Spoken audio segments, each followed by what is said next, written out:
Assalamualaikum warahmatullahi wabarakatuh. Sebelumnya perkenalkan, nama saya Benny Prasetyo. Pada hari ini saya ingin mempresentasikan proposal skripsi saya yang sudah saya buat. Proposal skripsi saya pada hari ini berjudul Pola Komunikasi Komunitas Lari dalam Mempertahankan Eksistensi di Masyarakat Kota Tangerang. Studi kasusnya terhadap komunitas TNG Runner Kota Tangerang. Kenapa saya memilih judul ini? Saya melihat fenomena olahraga baru semenjak pandemi COVID-19 ini. Selain orang gemar bersepeda, sekarang orang gemar sekali untuk lari. Selain orang gemar bersepeda sekarang, mereka pun sangat senang untuk berlari secara kelompok. Maka dari itu saya mengambil judul ini. Lalu kebetulan saya juga sangat suka berolahraga lari. Saya dari kecil sudah menyukai yang namanya olahraga lari. Lalu kemudian saya melihat maraknya komunitas serupa di Indonesia yang menarik untuk saya cari tahu. Makanya saya berusaha untuk melakukan penelitian terhadap komunitas TNG Runner ini untuk saya ambil dalam proposal skripsi saya. Lalu berikutnya saya ingin memberikan sebuah quote dari Mahatma Gandhi. Quote-nya berupa, harta sejati adalah kesehatan, bukan emas ataupun perak. Latar belakang dari proposal yang saya ambil ini, sekarang saya ingin menjelaskan latar belakang dari materi proposal yang saya ambil. Pertama, lari ini adalah keadaan di mana kaki berpindah tempat ke depan dengan kecepatan maksimum dan lebih cepat dari cara berjalan pada umumnya. Lalu TNG Runner adalah wadah untuk orang-orang yang gemar berolahraga lari atau sekedar ingin memiliki komunitas untuk mendapatkan informasi terkait event lari dan sebagainya.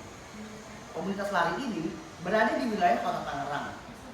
Komunitas ini terbentuk pada tanggal 1 Agustus 2017. Adapun tujuan dibentuknya komunitas ini itu adalah untuk mewadahi teman-teman di Kota Tangerang yang mempunyai hobi sama, yaitu olahraga lari. Tempat berbagi pengetahuan tentang lari mulai dari basic training, tips, serta informasi lainnya seperti event lari. Olahraga lari ini sangat disukai oleh seluruh lapisan masyarakat Kota Tangerang karena selain dapat membakar kalori, juga mudah dan murah untuk dilakukan. Namun demikian, beberapa hal yang harus diperhatikan para pegiat olahraga lari ini, yakni teknik dasar lari. Lalu berikutnya ada eksistensi. Eksistensi adalah bagaimana kita menjadi manusia yang unggul. Manusia bisa menjadi unggul jika ia memiliki keberanian untuk merealisasikan diri dengan jujur dan berani. Anak muda yang memiliki keberanian untuk merealisasikan dirinya dengan jujur dan berani, maka lebih dapat mengekspresikan dirinya dengan menuangkan ide ataupun perasaan dalam bentuk gambar dan visual. Lalu berikutnya, eksistensi merupakan hal yang paling penting bagi setiap komunitas. Karena melalui eksistensi, keberadaan suatu komunitas sosial akan diakui keberadaannya. Bereksistensi berarti berani mengambil keputusan yang menentukan hidupnya. Konsekuensinya, jika kita tidak berani berbuat, maka kita tidak berani bereksistensi dalam arti sebenarnya. Berikutnya saya ingin menyampaikan mengenai rumusan masalah.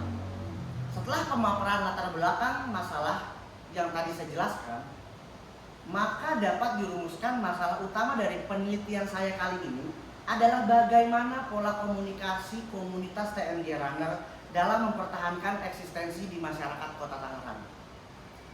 Lalu identifikasi masalah. Masuk ke identifikasi masalah. Berdasarkan rumusan masalah yang telah dikemukakan di atas, berikut identifikasi masalah dari penelitian ini, yaitu pertama, bagaimana pola komunikasi komunitas lari TNG Runner? Bagaimana? Lalu kedua, bagaimana eksistensi komunitas TNG Runner di masyarakat? Next, ada tujuan penelitian. Kenapa saya melakukan penelitian ini? Saya melakukan penelitian ini hanya beralaskan dua, yaitu untuk menjelaskan bagaimana pola komunikasi komunitas TNG Runner, lalu Berikutnya, yang kedua, untuk menjelaskan bagaimana eksistensi komunitas Tangerang Runner ini di masyarakat Kota Tangerang. Lalu, manfaatnya apa sih saya melakukan penelitian ini? Nah, manfaatnya ini terdiri dari dua, yaitu manfaat teoritis dan manfaat praktis. Mungkin saya ingin menjelaskan apa itu manfaat teoritis. Manfaat teoritis merupakan hasil dari penelitian yang diharapkan dapat memberikan informasi kepada instansi dan menambah koleksi penelitian ilmu komunikasi yang berkaitan dengan komunikasi kelompok atau komunikasi interpersonal. Sedangkan manfaat praktis ini menjadi bahan, masukan, dan pelajaran bagi komunitas TNG Runner agar keberhasilannya dapat diraih semaksimal mungkin. Dan diharapkan semakin bertambahnya anggota TNG Runner di Kota Tangerang, semakin banyak pula prestasi yang dia raih. Saya ingin memberitahu teman-teman mengenai penelitian terlebih dahulu.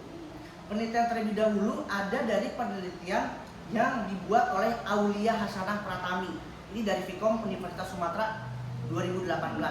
Judulnya itu Pola Komunikasi Kelompok dalam Komunitas Perempuan. Studi deskriptif kualitatif komunikasi anggota kelompok komunitas woman daring. Kontribusi bagi penelitinya adalah memberikan referensi mengenai apa saja pola komunikasi itu sendiri. Lalu, apa aja sih perbedaan penelitian Aulia Hasanah Pratami dengan penelitian saya? Perbedaannya adalah karena penelitian ini lebih membahas bagaimana cara membuat pola komunikasi antar anggota kelompok perempuan ini dengan tujuan mempererat hubungan komunikasi. Perbedaan dengan skripsi ini, peneliti ingin membahas tentang bagaimana komunikasi TNG Runner menjaga pola komunikasi dengan tujuan mempertahankan eksistensi komunitas tersebut di kalangan kelompok lain maupun masyarakat Kota Tangerang.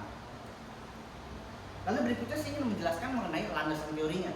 Di sini saya menggunakan teori interaksionalisme simbolik. Apa sih teori interaksionalisme simbolik itu? Teori interaksionalisme simbolik ini didasarkan pada ide-ide tentang individu dan interaksinya dengan masyarakat. Esensi interaksionalisme simbolik adalah suatu aktivitas yang merupakan ciri manusia, yakni komunikasi dan pertukaran simbol yang diberi makna. Perspektif ini menyarankan bahwa perilaku manusia ini dilihat sebagai proses yang memungkinkan manusia membentuk dan mengatur perilaku mereka dengan mempertimbangkan ekspektasi orang lain menjadi mitra interaksi mereka. Lama-lama pegel juga memang. Oke, lanjut. Lalu berikutnya ada landasan konseptual. Nah, landasan konseptual ini meliputi beberapa teori. Yang pertama ada komunikasi. Komunikasi ini dari berbagai sumber menyebutkan bahwa kata komunikasi ini berasal dari kata Latin, yaitu communis, yang berarti membuat kebersamaan atau membangun kebersamaan antara dua orang atau lebih. Akar kata komunis ini yaitu communico, yang berarti berbagi. Dalam hal ini, yang berarti adalah pemahaman bersama melalui pemahaman pesan. Lalu landasan konseptual dan berikutnya adalah pola komunikasi. Pola komunikasi merupakan serangkaian dua kata, karena keduanya mempunyai keterkaitan sehingga mendukung dengan makna lainnya. Maka lebih jelasnya dua kata tersebut akan diuraikan tentang penjelasannya masing-masing. Pola berarti bentuk atau sistem, cara atau bentuk struktur, dan tetap pola dapat dikatakan contoh atau cetakan. Pola pada dasarnya adalah sebuah gambaran tentang sebuah proses yang terjadi dalam sebuah kejadian sehingga memudahkan sekarang dalam menganalisa kejadian tersebut dengan tujuan akan dapat meminimalisasikan segala bentuk kekurangan sehingga dapat diperbaiki. Berikutnya adalah kerangka berpikir.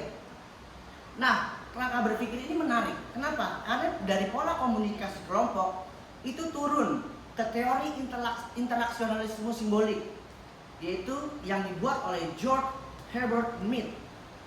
Yang pertama ada mind, yang kedua ada self, yang ketiga ada society. Lalu dari ketiga kerangka itu baru terbentuklah judul ini, yaitu pola komunikasi komunitas lari dalam mempertahankan eksistensi di masyarakat Kota Tangerang. Lalu apa aja sih metode penelitian yang saya gunakan? Saya menggunakan metode paradigma penelitian. Paradigma menurut Block dan Bacon 1982 adalah kumpulan longgar dari sejumlah asumsi yang dipegang bersama konsep atau proposisi yang mengarahkan cara berpikir dan penelitian. Menurut Buba, paradigma merupakan seperangkat kepercayaan dasar yang menjadi prinsip utama pada pandangan tentang dunia yang menjelaskan pada penganutnya tentang dunia. Dalam dunia, paradigma merupakan pola atau model tentang bagaimana suatu struktur atau bagaimana bagian-bagian berfungsi, perilaku di dalamnya, ada konteks khusus dan dimensi waktu. Lalu berikutnya ada metode penelitian.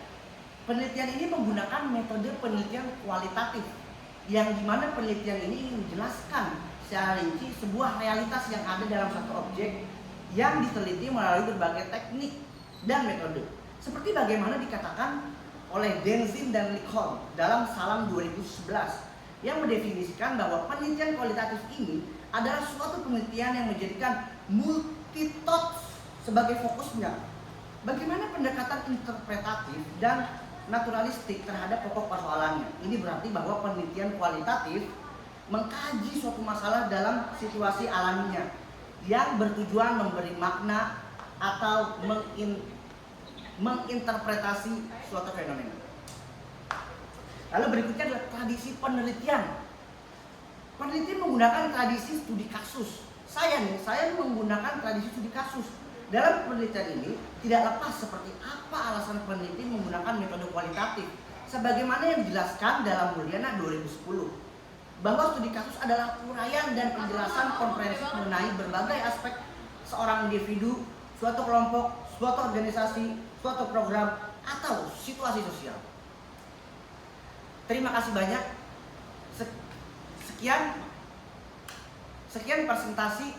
Sekian presentasi proposal skripsi dari saya. Kurang lebihnya saya mohon maaf. Wabillahi taufiq wal hidayah. Wassalamualaikum warahmatullahi wabarakatuh.